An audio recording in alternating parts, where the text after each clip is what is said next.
ಕಲ್ಯಾಣ ಕರ್ನಾಟಕ ಭಾಗದಲ್ಲಿ ಬಡವರಿಗೆ ಅನುಕೂಲ ಆಗಲಿ ಅಂತ ಕಲಬುರಗಿಯಲ್ಲಿ ಜಯದೇವ ಹೃದ್ರೋಗ ಆಸ್ಪತ್ರೆಯನ್ನ ನಿರ್ಮಾಣ ಮಾಡಿದ್ದಾರೆ. ಆದರೆ ಈ ಆಸ್ಪತ್ರೆಯಲ್ಲಿ ಕಳೆದ 3-4 ದಿನಗಳಿಂದ ನೀರಿನ ಸಮಸ್ಯೆ ಕಾಣ್ತಾ ಇದೆ. ಪರಿಣಾಮ ಇಲ್ಲಿ ಶಸ್ತ್ರಚಿಕಿತ್ಸೆ ಮಾಡೋದನ್ನೇ ಬಿಟ್ಟುಬಿಟ್ಟಿದ್ದಾರಂತೆ ಡಾಕ್ಟರ್ಸ್. ಇದಕ್ಕೆ ಸಂಬಂಧಪಟ್ಟಂತೆ ರಿಪೋರ್ಟ್ ಇದೆ, ನೋಡ್ತಾ ಹೋಗೋಣ.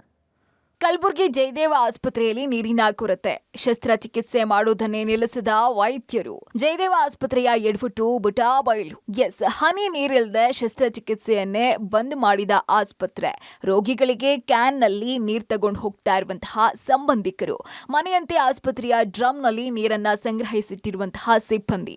ಅಂದಹಾಗೆ ಇಂಥದೆಲ್ಲ ಅಧ್ವಾನದ ದೃಶ್ಯಗಳು ಕಂಡು ಬಂದಿದ್ದು ವೈದ್ಯಕೀಯ ಸಚಿವ ಡಾಕ್ಟರ್ ಶರಣಪ್ರಕಾಶ್ ಪಾಟೀಲ್ ತವರು ಕಲಬುರಗಿ ಜಿಲ್ಲೆಯ ಜಯದೇವ ಹೃದ್ರೋಗ ಆಸ್ಪತ್ರೆಯಲ್ಲಿ.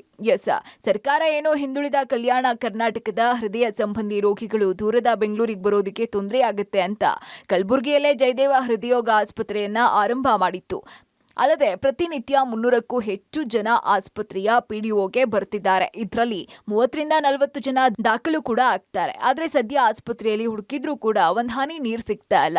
ಇನ್ನು ಆತಂಕ ಹಾಗೂ ನಾಚಿಕೆ ಪಡುವಂತಹ ವಿಷಯ ಏನಪ್ಪಾ ಅಂದ್ರೆ ಆಪರೇಷನ್ ಥಿಯೇಟರ್ನಲ್ಲಿಯೂ ಕೂಡ ನೀರು ಸರಬರಾಜು ಬಂದ್ ಆಗಿದೆ. ಪರಿಣಾಮ ಕಳೆದ 3 ದಿನಗಳಿಂದ ವೈದ್ಯರು ಶಸ್ತ್ರಚಿಕಿತ್ಸೆ ಮಾಡೋದನ್ನೇ ನಿಲ್ಲಿಸಿದ್ದಾರಂತೆ.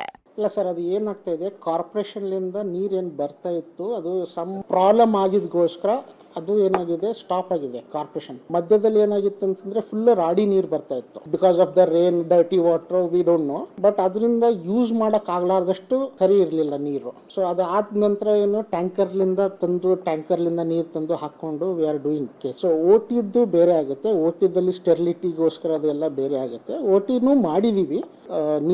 ಕೆಟ್ಟ ನೀರು ಬರ್ತಾ ಇದ್ದಿದ್ದಗೋಸ್ಕರ we had to stop. Because patient open heart surgery ಆದಮೇಲೆ ಇನ್ಫೆಕ್ಷನ್ ಅದೆಲ್ಲ ನಮ್ಮ ಡೈರೆಕ್ಟರ್ ಸಾಹೇಬ್ರಿಗೂ ಮಾತಾಡಿಬಿಟ್ಟು, ಸೊ ಅದಕ್ಕೆ ಒಂದು 2-3 ಡೇಸ್ ಅದು ಸಾಲ್ವ್ ಆಗಲಿ. ಸೊ ಅದು ಇನ್ಫೆಕ್ಟೆಡ್ ಮತ್ತು ಇನ್ಫೆಕ್ಷನ್ ಪೇಷಂಟಿಗೆ ಇನ್ಫೆಕ್ಷನ್ ಆಗಬಾರ್ದು. ಸೊ ಇವಾಗ 20th we are planning to restart ಮತ್ತೆ ಓಟಿ. ಇನ್ನು ಈ ಬಗ್ಗೆ ಕಲಬುರಗಿ ಮಹಾನಗರ ಪಾಲಿಕೆ ಅಧಿಕಾರಿಗಳಿಗೆ ಮನವಿ ಮಾಡಿದ್ರು ನೀರು ಸರಬರಾಜು ಮಾಡ್ತಾ ಇಲ್ವಂತೆ. ಹೀಗಾಗಿ ಕ್ಯಾನ್ಗಳ ಮೂಲಕ ನೀರು ಸರಬರಾಜು ಮಾಡೋದು, ಆಸ್ಪತ್ರೆಯ ವಾರ್ಡ್ನಲ್ಲಿ ಬ್ಯಾರೆನ್ನಲ್ಲಿ ನೀರು ಶೇಖರಣೆ ಮಾಡೋ ಹುಚ್ಚು ಸಾಹಸವನ್ನ ಆಸ್ಪತ್ರೆಯ ಸಿಬ್ಬಂದಿ ಮಾಡ್ತಾ ಇದೆ. ಈ ಬಗ್ಗೆ ವೈದ್ಯಕೀಯ ಸಚಿವ ಡಾಕ್ಟರ್ ಶರಣಪ್ರಕಾಶ್ ಪಾಟೀಲ್ ಅವರನ್ನ ಕೇಳಿದ್ರೆ ಹೇಳೋದು ಹೀಗೆ. ಇದು ಸಮಸ್ಯೆ ಯಾಕಾಗಿದೆ ಅಂತಂದ್ರೆ ಇಲ್ಲಿಗೆ ವಾಟರ್ ಸಪ್ಲೈ ಇಲ್ಲಿ ಕುರ್ಕೋಟೆಯಿಂದ ಇದೆ. ಅಲ್ಲಿ ಜಾಸ್ತಿ ಮಳೆ ಆಗಿಬಿಟ್ಟು ಟರ್ಬಿಡಿಟಿ ಜಾಸ್ತಿ ಆಗಿದೆ, ಅಂದರೆ ಸ್ಲಶಿ ವಾಟರ್ ಬರ್ತಾ ಇದೆ. ಹಾಗಾಗಿ ಅದಕ್ಕೋಸ್ಕರ ಸಮಸ್ಯೆ ಆಗಿದೆ. ನೀರಿನ ಸಮಸ್ಯೆ ಇಲ್ಲ, ಅದು ನೀರಲ್ಲಿ ಟರ್ಬಿಡಿಟಿ ಜಾಸ್ತಿ ಇರೋದ್ರಿಂದ ಅವರು ಅದಕ್ಕೆ ಸ್ವಲ್ಪ ಇನ್ನೂ 2-3 ಡೇಸ್ ಹೇಳಿದ್ದಾರೆ. 3 ಡೇಸಲ್ಲಿ ವಿಲ್ ಗಿವ್ ಕ್ಲಿಯರ್ ವಾಟರ್ ಅಂತ ಹೇಳಿದ್ದಾರೆ. ಕುರ್ಕೋಟೆಯಿಂದ ಮಾಡಿದ್ದಾರೆ. ESI ಆಸ್ಪತ್ರೆಗೂ ಕೂಡ ಅಲ್ಲಿಂದ ಇದೆ. ಯುನೀಕ್ ಪ್ರಾಬ್ಲಮ್ ಇದು. ಸಡನ್ಲಿ ಎಕ್ಸಸ್ ಮಳೆ ಆಗಿ ಆ ರೀತಿ ಆಗಿದೆ. ಮುಂದೆ ಆಗಲಿ ಆ ರೀತಿ ಆಗಲಾರ್ದಂಗೆ ಅವ್ರಿಗೆ ನಾನು ಸೂಚನೆಯನ್ನು ಕೊಡ್ತೀನಿ. ಒಟ್ನಲ್ಲಿ ಹೃದ್ರೋಗ ಸಮಸ್ಯೆ ಅಂತ ಆಸ್ಪತ್ರೆಗೆ ಬರುವಂತಹ ರೋಗಿಗಳಿಗೆ ಈ ಸುದ್ದಿ ಕೇಳಿದ್ರೆ ನಿಜಕ್ಕೂ ನಿಂತಲ್ಲಿಯೇ ಎದೆ ಬಡಿತ ಜಾಸ್ತಿ ಆಗತ್ತೆ.